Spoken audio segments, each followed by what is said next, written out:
Hello everyone, you are listening to See Through Panel. My name is Fahed Rahman and this is season 4 of See Through Panel. Today my guest is David Banks. He lives in Omaha, Nebraska, and for the last 20 years he has been performing production and restoration tasks for comic book related projects. When he retired, he gave himself a not-for-profit fan assignment called the Micronauts 3-year restoration project, and it's now 2 years into that project and he estimates he's got another year to go. There have been over 2,000 pages of covers and interior art pages that will be restored, and he's also going to be working on a how to restoring old comics book assembled from details, notes and examples that he's gathered along the way. And he also plans on producing a series of simple videos sharing restoration techniques, which you hope will be useful to people who want to restore their own comic book collections or work on their own restoration projects. How are you doing, David? I'm doing fine. Thanks for having me on. Absolute pleasure. We're going to be discussing the reason why I chose this book, because it's a restoration project type thing. It's a collection of old strips that's been put together for the first time. And the book that we'll be discussing is The Spider Crime Unlimited. This never reprinted before collection brings together the pulp adventure stories of the Spider from Picture Library series written by Jerry Siegel and Donne Avenell. The Spider is the uncrowned king of New York's underworld,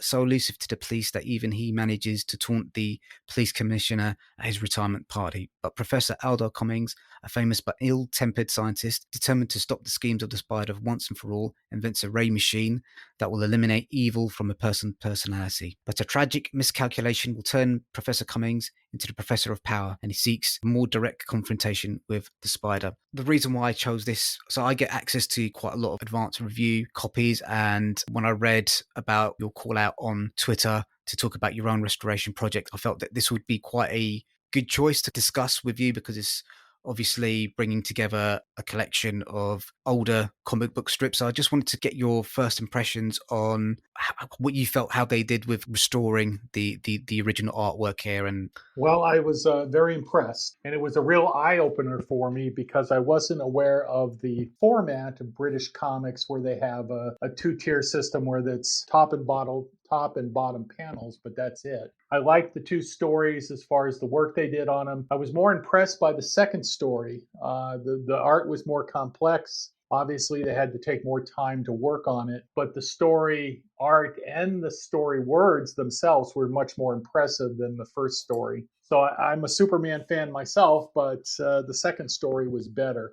I just thoroughly enjoyed it, and I love the fact that I'm 68 years old and I can still discover new things I've never seen before and enjoy them. So I really appreciate you sending that on to me. it's not a story that I had ever heard of, and I think it's really nice that we're getting into this period now where curating popular cultural things is, I think, growing in like the public's imagination. So having collections like this, and I listened to one of your previous podcast interview where you talked briefly about a collection of like Jack Kirby stuff and old Stan Lee stuff. Having those original stories being collected and being available to future generations is also really important.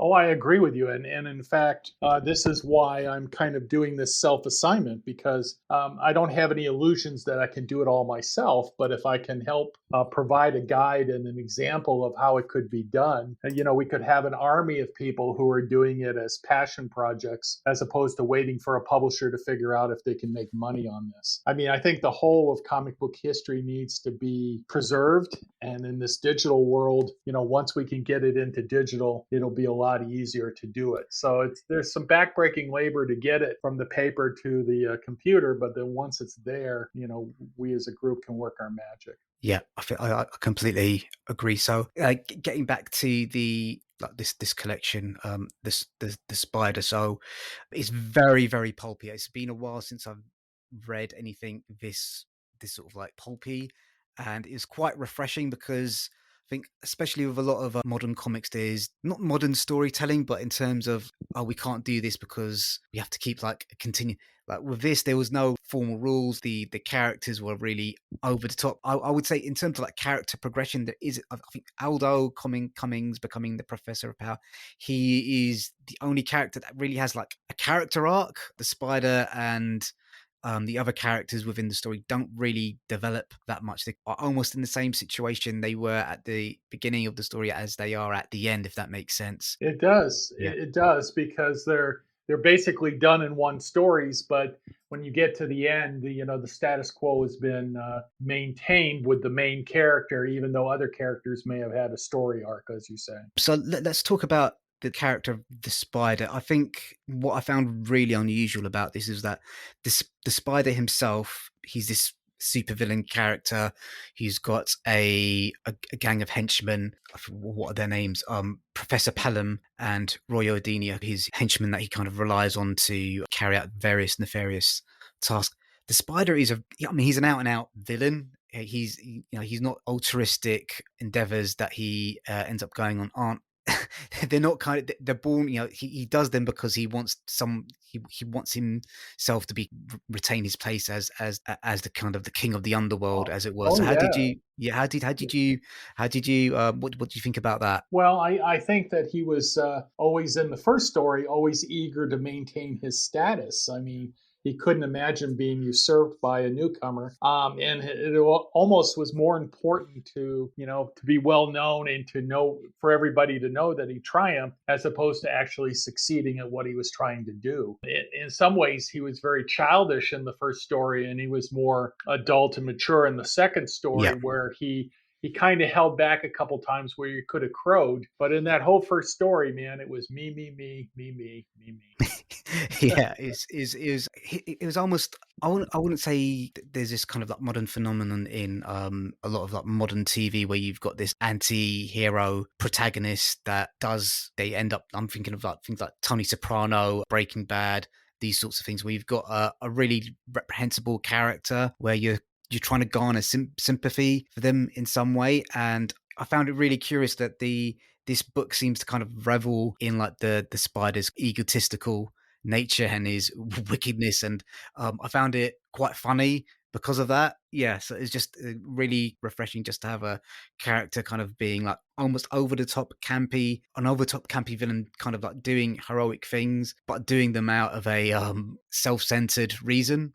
Oh, I agree. I mean, he was definitely campy, and the various plot devices they had throughout the stories enhanced how campy it was. I mean, atomic bombs, give me a break. I mean, Yeah, yeah, atomic you know, bombs.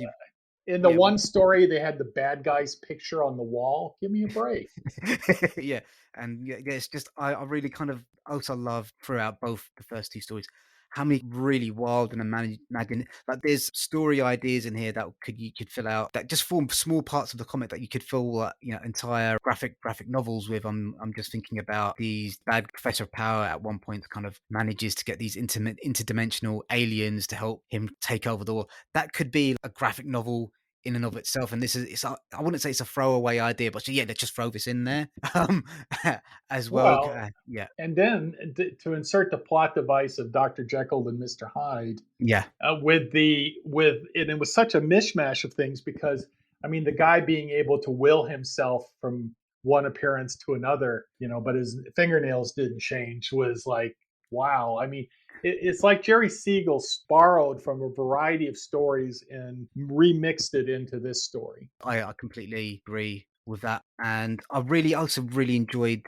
a lot of the character designs in both the first and second story. Kind of Oh yes. the spiders got very much I want to say like a Vulcan or Elvish appearance. He's got kind of this slicked black widow peaked Yep. hair with like kind of like a really pointed nose, and he's got these gadgets that come down into his belt as well. It's kind of it's a very a lot of the machinery design as well as I found really interesting as well. Well, I did too. In fact, the first thing that struck me about the Spider's outfit is that it was Darth Vader before Darth Vader existed, Yes, yeah, without yeah, the yeah, helmet. And it yes, was yeah. like it was like these things. He had extra devices on there that weren't just for propulsion. It looked like it was helping him maintain other things, and you could do whole stories on that too. But it's interesting when the Jekyll and Hyde character switched from one to another, his ears became pointy. Is this like all pointy ears are evil? Maybe in this universe that is kind of indicative of like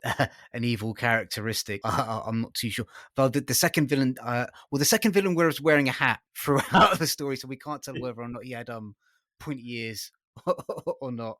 But in the first story, when he became the Hyde character, Yes. he became pointy ears. Yeah. And I did some homework on the artists, and I was disappointed that I couldn't find anything on the first story's artist. No bio of any kind, because I wanted to know what his influences are, and I looked at him and I thought, God, this looks like a cross between Paul Reinman and Ogden Whitney, and you wondered, and yet by his name I assumed he was Italian. So Yes. Yeah. I think it's. I mean that's another reason why just referring back to kind of your restoration project, why it is so important that we do, because like this is really really high quality stuff, and the fact that you did a bit of research and you weren't able to find out more information about his influences and stuff like that. I think it's a real shame. it is a Yeah, shame yeah, it's a because real shame. this artist could have drawn anything. Yes, yeah, Both are, first and second story. The first one was more commercial. yeah. I would The say I would second agree with that.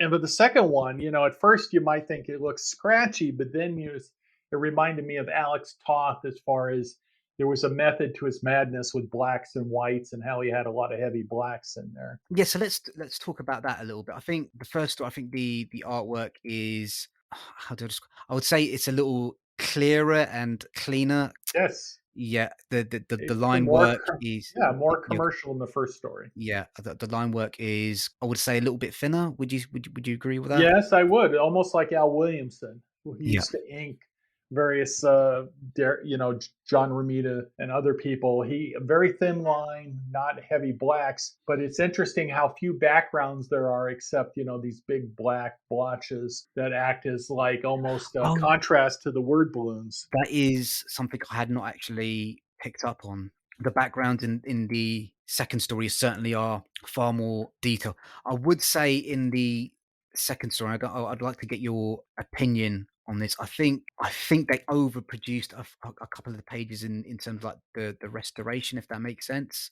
Well, I got the yes, impression. Yeah, go ahead. yes, it looked like they had an uneven amount of or uneven access to source material, and they had to do some extra work in order to have a complete story. And then some things, as you know, if you're familiar with the printing process, in the second story, it appears that a lot of the dialogue or a lot of the lettering fills in because possibly their source material, was over printed anyhow, and nobody Yeah, went in there and opened up all the lines. But if you look at the second story, there's a lot of words where the P's and the D's are filled in. There's yeah. no open space. Yeah, and there was I made a note of a particular page to find it. Yeah, I'm kind of like looking at page 165. Why did that grab my attention? Kind of, yeah, it looks like on this particular page, like 165, that Well, yeah, it almost looks like it was double printed too. yeah, it kind of like You know how a lot of comics were out of sync. I had a note here to ask you if originally these were printed in color. I don't know the answer to that actually. That's I've Yeah, got a feeling that these were probably printed in black black and one. white. Yeah, yeah. But that's certainly something that I can ask the publisher about. But yeah, that it does feel like on that particular page that Yeah, there's yeah but even that particular page, I thought that the restorer did a great job as yeah far as, you can still read it, you can still understand what's going on. I thought it was a clever plot device to have the multiple versions of the character. yeah And just think about when this was published. A lot of these ideas are very common now, but back in '67, this was yes not a yeah common plot device. yeah And I got a kick as the story proceeded, like how they kept eliminating all the different versions. And I realized, and I'm really digressing here, but yeah I realized that this plot almost was ripped off by Stargate SG-1, where they had many duplicates of this one evil gold. yeah And it was like, wow. I mean, here again, the this is why I think this stuff has to be preserved, because so many things we take for granted and think we know when they became popular. These there's nothing new or original. I mean, they were doing some of these things 40, 50, 60, 70 years ago, and I'm always amazed when I see it, like, Yeah. wow.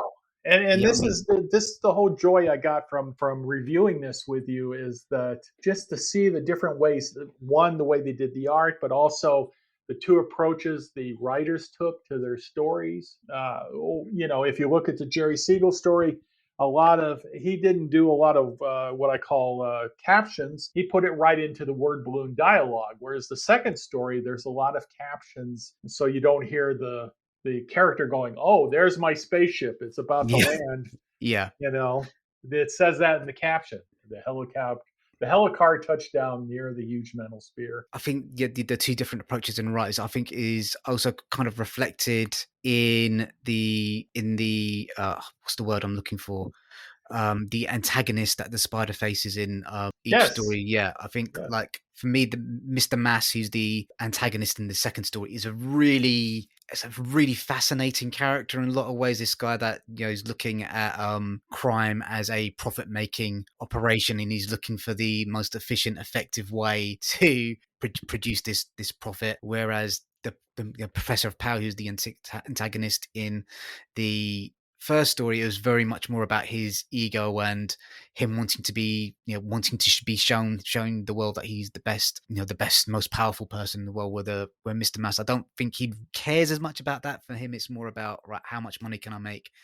yes, How can I mass produce? How can I systematize this? And I found that as a character, I think that's something that's you see it in TV shows like Fargo and stuff like that, where you've got this, where crime has been corporatized, and I felt that it's characters like yes. this that kind of like go in that direction.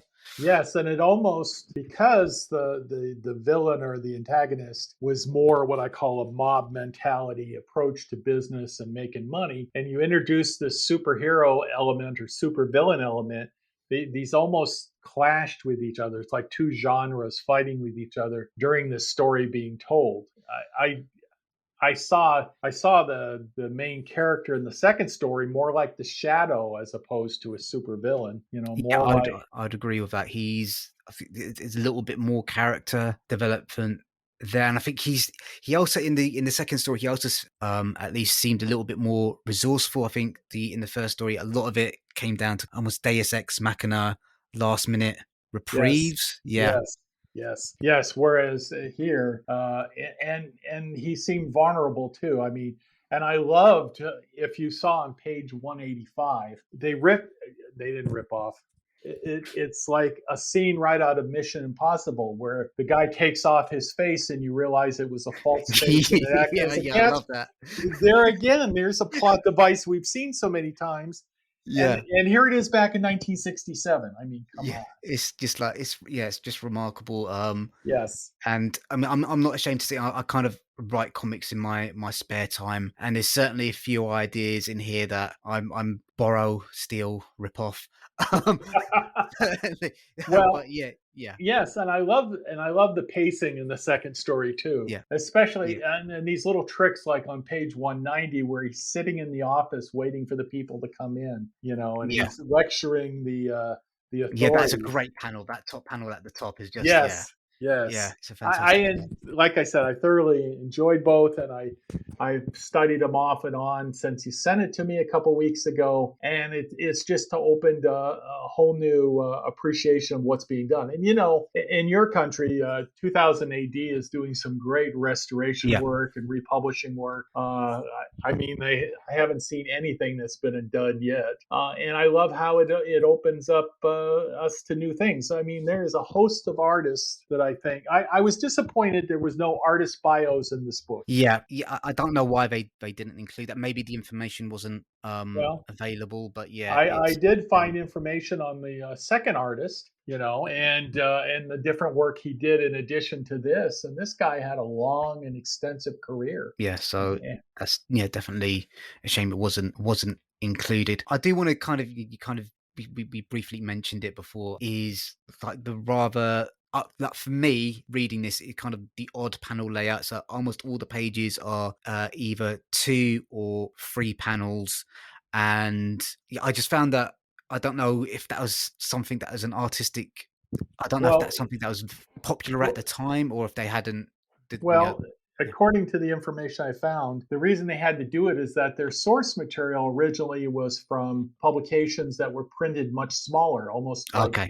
digest books. Ah, okay. So they couldn't rearrange things. The best they could do is enlarge it and clean it up and whatever. I mean, I if and I experimented with a couple of these. If I sit there and tried to make it 4 or 5 panels on the page, then I couldn't read the text. Yeah, yeah, And it's unfortunately it is what it is. But on the other hand, after a while, it didn't bother me yeah. or offend my sensibilities as far as the story.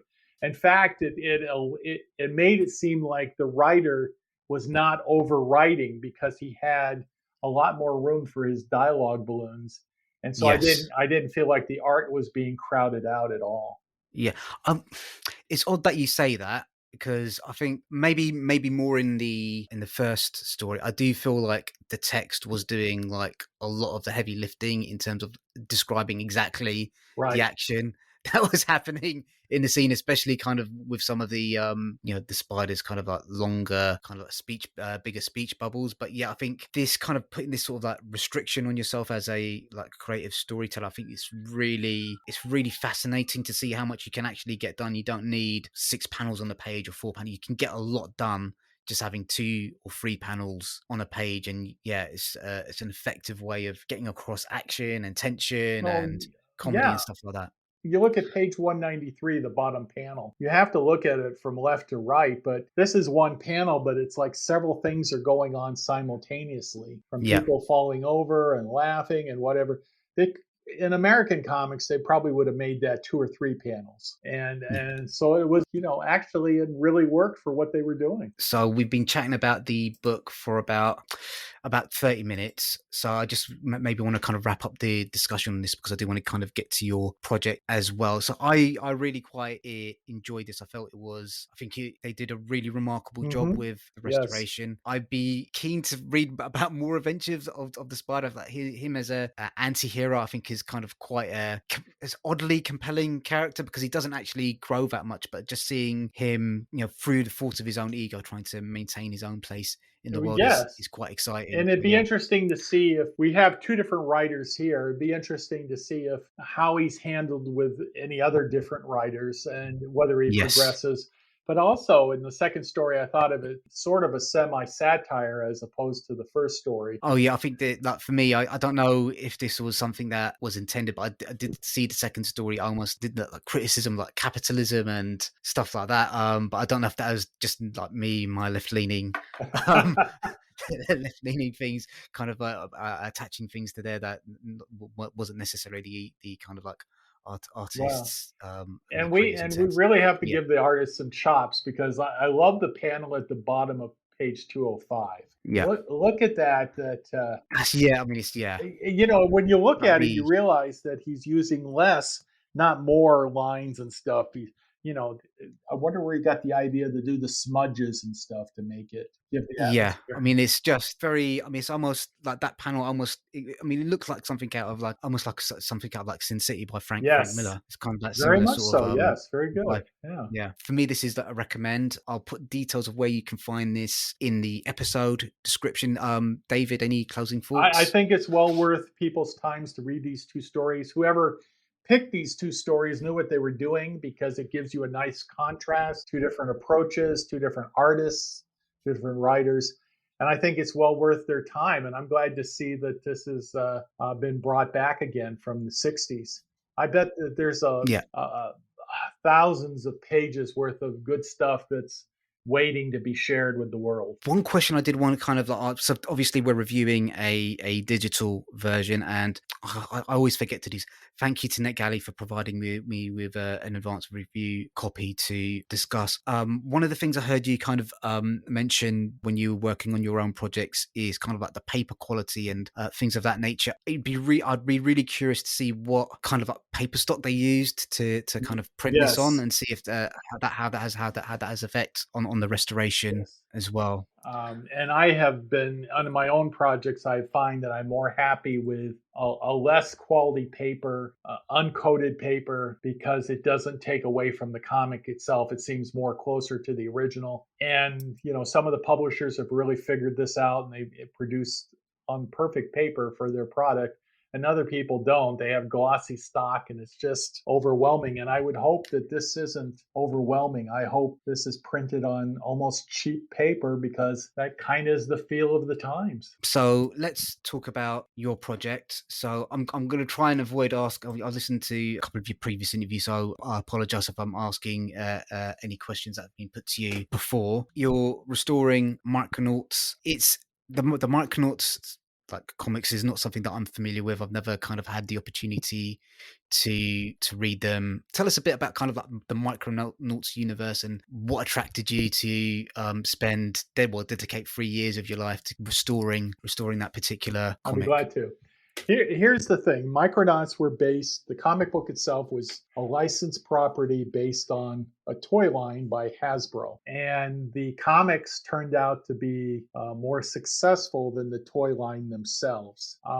And Marvel Comics at the time in the late 70s into the mid 80s was producing licensed comics such as ROM Space Knight, the Micronauts, Conan the Barbarian, a variety of things, and some were successful and some weren't. But the reason I think that the Micronauts is still beloved to this day is that it hasn't been reprinted, because of the fact that Marvel or any other publisher doesn't have permission to publish reprints of it, because they're not paying fees anymore for the use of the characters. I know IDW has done some recent work, and they did it on all new material. I don't have any background information on why they did that as opposed to reprinting old stuff, but I suspect it's something legal oriented. So one of the reasons of picking it is that a lot of us a certain age have a nostalgia for reading this in the early to mid 80s and picking it up every month from the newsstand and following the adventures. And this is like a typical comic book series at Marvel, where the creative teams would change periodically. So, I mean, the series started off with a bang with writer Bill Mantlo and then artist Michael Golden. And Michael Golden is still very popular to this day. Fabulous artwork, but the interesting trivia to me is no matter who was drawing various issues of the Micronauts, 59 in Volume 1, 20 issues in Volume 2, many of the people working on these, this was their first job in comics. And it's amazing how well they did and how fascinating their art was. And the unifying factor is the same writer wrote the first 58 issues of the series. And so he kind of was like the glue of the whole project. But I think a lot of people sometimes see this as a poor man's Star Wars or Star Trek. They see it just as a gimmick thing. But the way Marvel handled it, the art team and the writer, they brought breadth and depth to the various characters. And I mean, they go through some amazingly cruel things being done to them, and then the sense of loss would make many people give up, and yet they keep going. And even in the second volume, The New Voyages, the same thing. Young people just starting out in their profession. All the issues were written by one writer, Peter Gillis. But then you had Kelly Jones, who's very famous for his Batman work now. Kelly Jones was just starting out, and he did a bang-up job. And as I work to restore these pages, the pages that are wonderful and frustrating at the same time are the ones that he has a lot of alien technology in there. So there's no straight lines.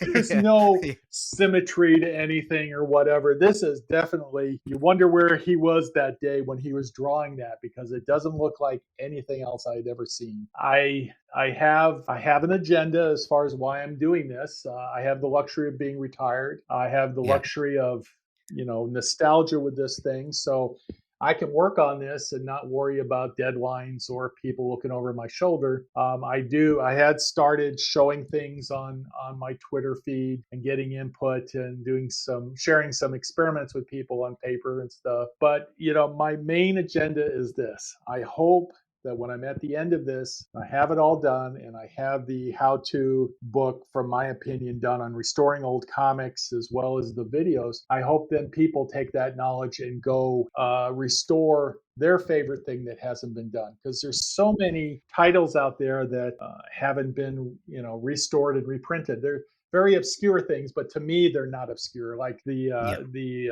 one project I did back in 2018 that's finally seeing publication now is Aztec Ace. Aztec Ace was only 15 issues, published by Eclipse Publishing, which is out of business, but now it's being brought back, the complete collection plus extras, and it's now going to be preserved because it was one of the more fascinating approaches to time travel than anything else I had read then and even now.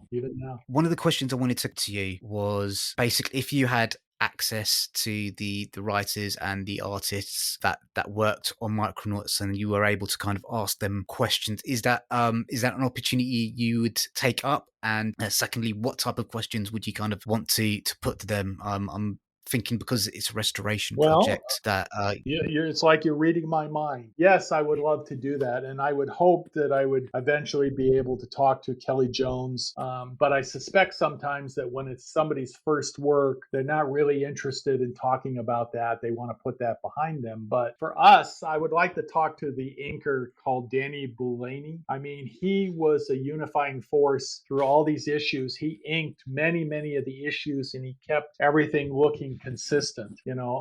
Of course, I'd love to talk to the writer on how he approached things, but unfortunately, he's disabled at the moment. But the main person I'd like to talk to is the colorists that worked on this. And there was several of them, but the main guy was Bob Sharon. And his use of a limited palette was mind-blowing. I mean, when you sit there and take the time to study every panel as opposed to read the page, and keep moving on like it's a little mini movie.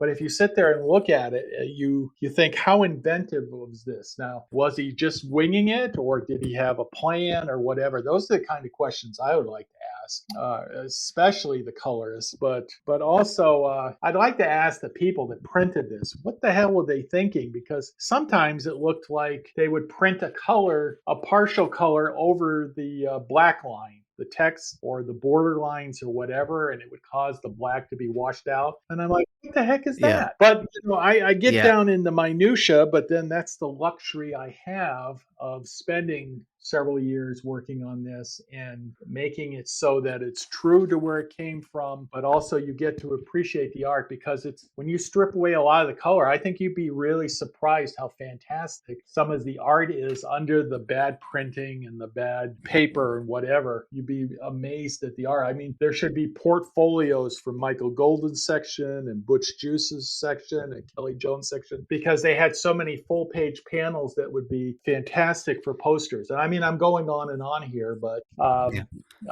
I'm sorry if I'm rambling. But No. I mean, it's absolutely fascinating to hear someone talk about something that you're clearly quite passionate about, and yeah, I love. I mean, because it's not a proper. I hate the word using proper. It's not a story that I'm at all familiar with. I'm not familiar with the creative teams that much, so it's really fascinating to hear you kind of talk about that. So the next question I wanted to kind of put to you. So I did a little bit of research around kind of the ethics of like art conservation, and one of the things I read online was that one of the ethical guidelines that a lot of restoration or conservationists follows, that there should be kind of minimal intervention. You need to be using kind of appropriate materials, and you kind of also should document all the work that you've undertaken. Are those kind of standards that you very much follow yeah, yourself, or yes, is it and yes, but initially it wasn't. And then yeah I came across a man called Alan Harvey who lives in the UK, and his motto is restoration, not recreation. And once I saw how he was approaching restoration, I totally started over the project and went that way, as opposed to the way I had been doing what I was calling restoration, but what I had really been doing in the past was retouching. And I can give you yeah an example. Recently, I was asked to help out on retouching some scans of old Teenage Mutant Ninja Turtle covers, and they didn't have the original files, and their scans weren't that good, and so literally I recreated or retouched over the original to make it suitable for publication, since they didn't have it. But it wasn't leaving the original to be seen. I mean, you could, if you compared the original to what I did, you can see minor modifications and things, as opposed to what I'm doing on the Micronauts, where I'm not changing the color palette. I'm not changing instead of tracing over the black line, I take the black line that's there, and using manipulation of channels and things, I strengthen the black line so that it pops out more, as opposed to being buried under color at times. So Yeah. I think that, yes, the ethics of, and it looks like with your spider example that we reviewed, it looks Yeah. like they stayed true to whatever the original Yeah. source material was. And so maybe that's why a couple of those pages that you pointed out, they decided that's the best they had, and they left it, as opposed to Yeah. redoing it. A similar kind of thing to what they were doing with the spider. They were trying to bring out kind of like the original Mm-hmm. art and make the original part pop without kind of like clearing it up to kind of like modern Right. sensibilities too much, if that It makes does, sense. and I agree. Yeah, yeah. I agree, and like I say, I owe my current approach on the Micronauts to Alan Harvey. You should check out some of the things he did. He did a brilliant book called Atlas at War, Yes. and brilliant. I have, From Dead Reckoning, yeah? yes, on my desk. Yes, yeah. I have 2 or 3 books on my desk, and at times when the computer is thinking or moving files, I'll flip through that again because it's a daily inspiration. One of the other questions I wanted to ask you about was you've talked a lot about listening to your previous interviews. You talked a lot about kind of preserving the color balance and making sure that the colors that you use are true to the original as far as possible. Do you do like a lot of research in terms of like the inks that were available at the time, or are you just kind of very much using like computer analysis to make sure? I say computer, and actually kind of using like Photoshop's like color picking tool to kind of match the tone of the Well, original. what I've done is built a palette, Yeah, and yeah. so I can be consistent. But somebody asked me, "Well, are you consistent from issue to issue?" And I say, "No, there's a different palette for each issue, because Oh, mate, because there wasn't mate. there wasn't a consistency from issue to issue." And Okay. so I think if you're going to be 100% true, you have to have a palette for this particular issue, where the thing that looks like purple is one way, and light blues look another way, and yellows are horrendous because they seem to drift orange at times if you're not careful. Yeah. So I have palettes, but I have a palette for each issue, and even then, sometimes I'll look at it, to me, and on the screen it looks too bright. So I'll tag that page and put that into the next print test to see if what I'm seeing on the screen is the same thing that'll print. And what I'm finding is that there's some shift, more subdued colors in the print test than what's on my screen. I mean, that kind of leaded to what my next question was going to be is your approach now per page, but or per issue? And it does sound very much it's like per issue to make sure that the art, the color and the inking and the lettering and all that sort of stuff is like Yes. consistent within the issue. Is that kind of Yes, correct? Yeah. because the lettering varies from issue to issue too, because there wasn't the same letter every single issue. And then you could tell that they were making up some of their own fonts, where they would do large drop caps and stuff. Okay. And Yeah. you have to. There's no way you can cut and paste and use it again someplace else. You literally have to restore what's on the page. I mean, I have to say I do kind of admire like, the skill and patience that you're kind of showing Okay. in doing this project. Let's Yeah. be honest. I'm out of my Yeah. mind. Some Yeah. days, Yeah. I mean, I've had enough, and I will take a day off, and then I'll come back and go, yeah. "Oh, this is lovely. Let's do this."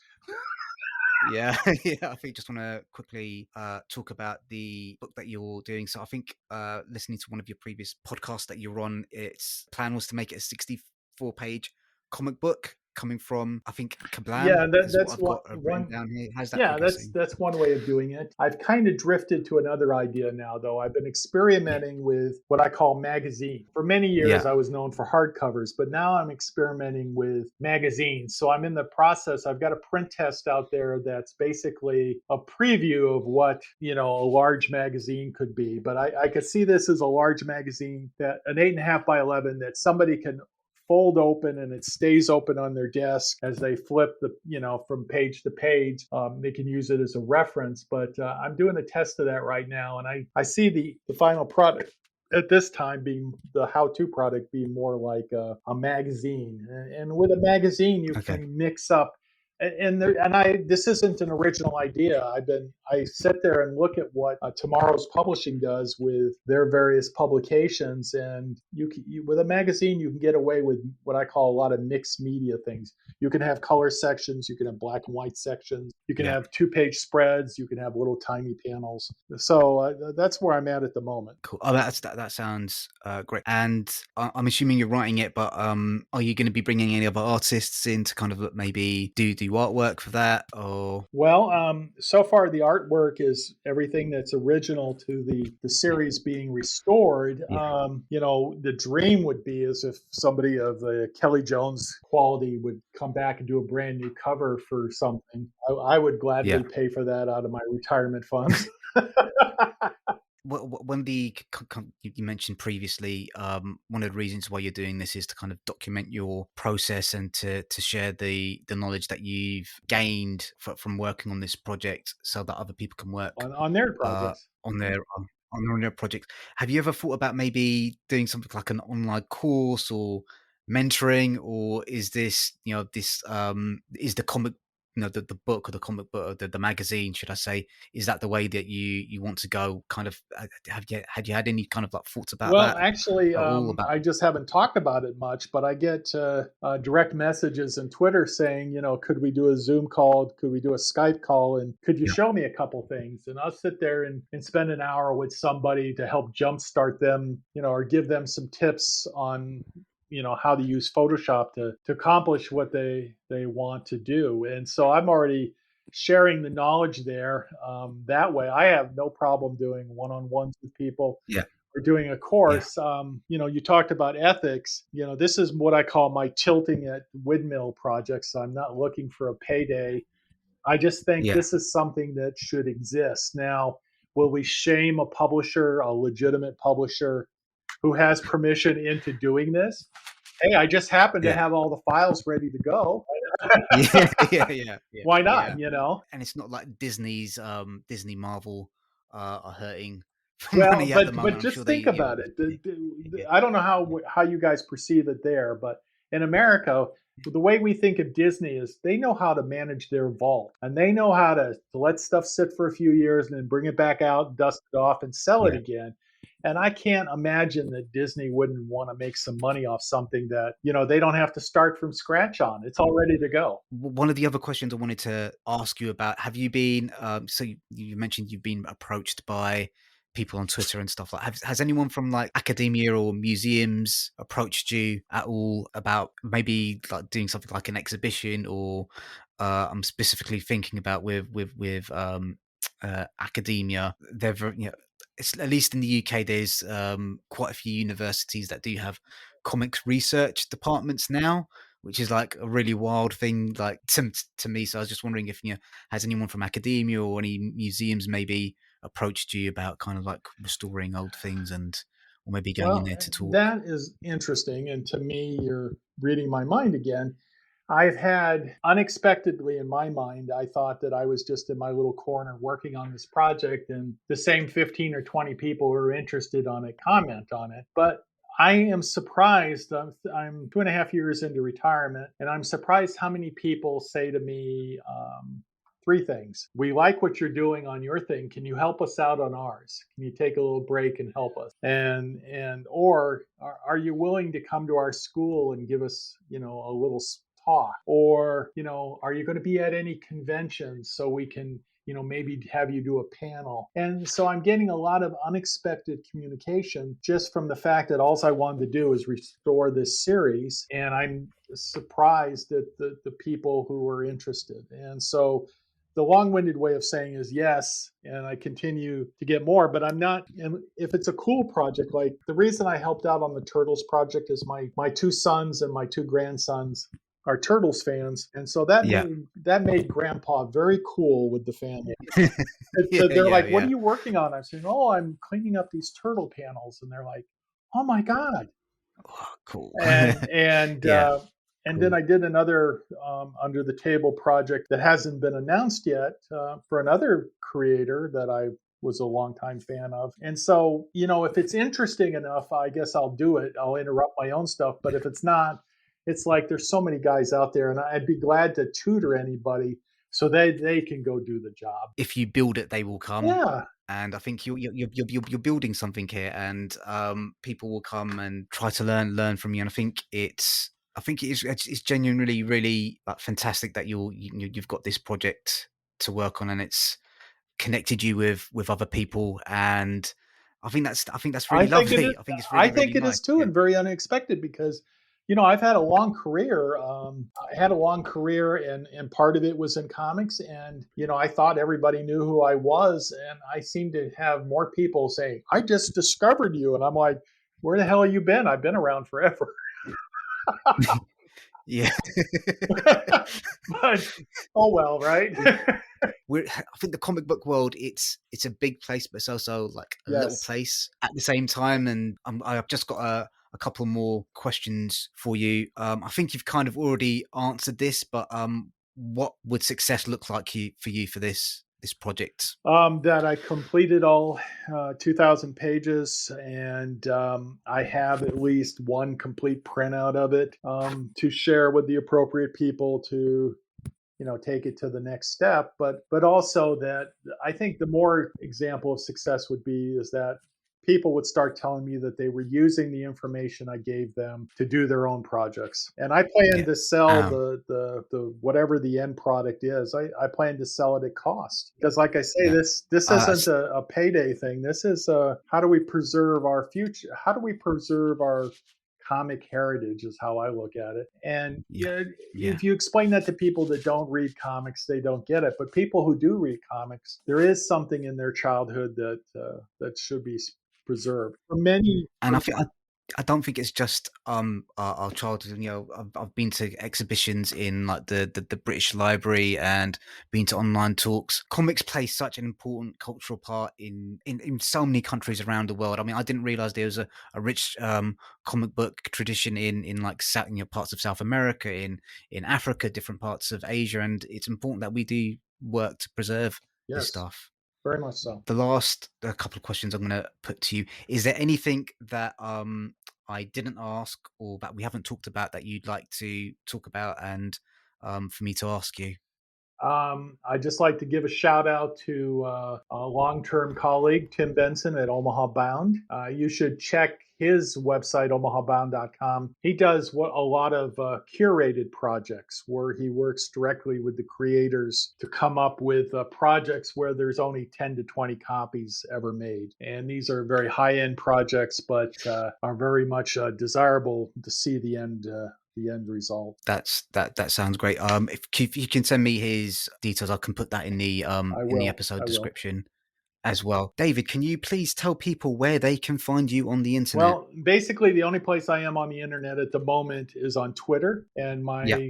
my Twitter handle is at dpbanks67, and that's it. And up will pop a Micronauts thread, a long Micronauts thread as I post examples. That's great. So, David, thank you so much for taking the time to speak to me today.